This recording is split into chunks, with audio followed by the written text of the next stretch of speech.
my roots here in Bengal, and a trip abroad is good for looking up friends and taking a look at the latest films, but my work is here, and I was born in Calcutta and I was brought up. And I love this city. I never want to leave it. I do feel very strongly about Western cities and the behavior of people in general, that it's terribly mechanized. They're not their own masters, it seems sometimes. They're always guided by a timetable, and they have to stick to schedules. And whereas here, even in the city, people have, they're to a certain extent their own masters. They're not nearly as mechanized as in the West. And I feel there's more contact with living reality. I can quite see the foreigner's first reaction as he comes into the city as being somewhat unfavorable. For one thing, there's a lot of people and there's a lot of squalor, but Calcutta is not just that. It's got many facets, many aspects to it.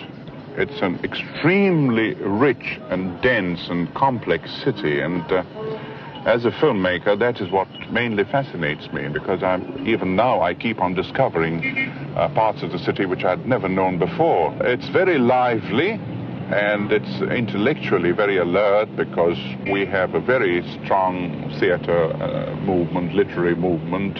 There's always something happening, and people are reacting to events and situations in a very voluble fashion. Of course, it sometimes also leads to things like riots and such other unfortunate incidents, but that only shows that the people are in a state of constantly reacting to things.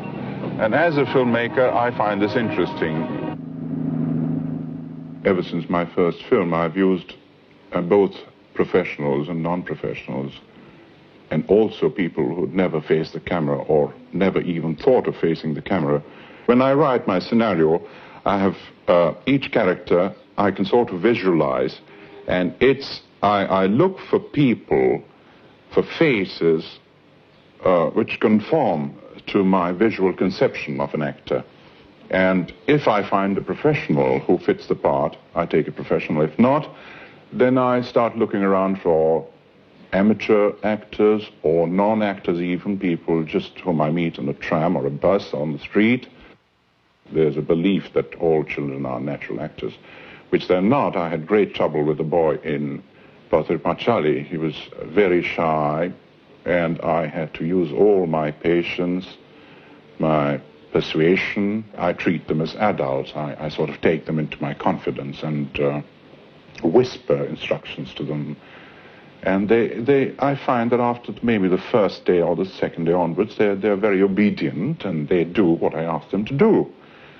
That's my method with children, and there are various other methods which I have to use with various other actors. It's never a set method with any actor. I've kept it sort of flexible. I get to know the person, and then I use a certain method which I think will work best in terms of that particular actor.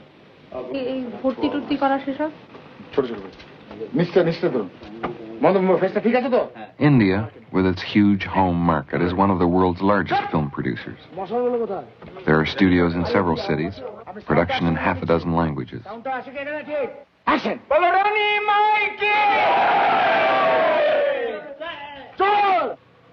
In contrast to the flamboyant style of picture making common to India, Satyajit Ray works in a thoughtful, considered way. Every aspect of his production is planned, not always the case in Indian studios. From his actors, he seeks naturalness, authenticity, a total break from the high theatrical style of most Indian films.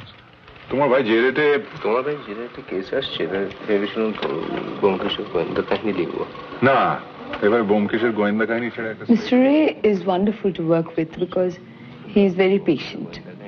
When taking the scenes, he would explain the situation and ask us to act the situation the way we wanted to do. That is, he wouldn't dictate the way we should move our hands or put our heads in a certain direction. Not like that. He would just tell us that this particular character is feeling like this in this particular moment. First of all, I was very reluctant to go into it at all, because, you know, I had that middle-class inhibition against being on the screen, though I had acted on the stage, but that was non-professional stage, of course. I didn't like the role either, because the role in Pother Panchali, his first film in which I was, it was the role of a village wife. But when I started working with him, it was absolutely different. I got so much involved in it, and inspired by the team spirit, you should say. I never felt anything was forced on me. The genuineness of the atmosphere and his direction as well. You know, as a director, he wouldn't,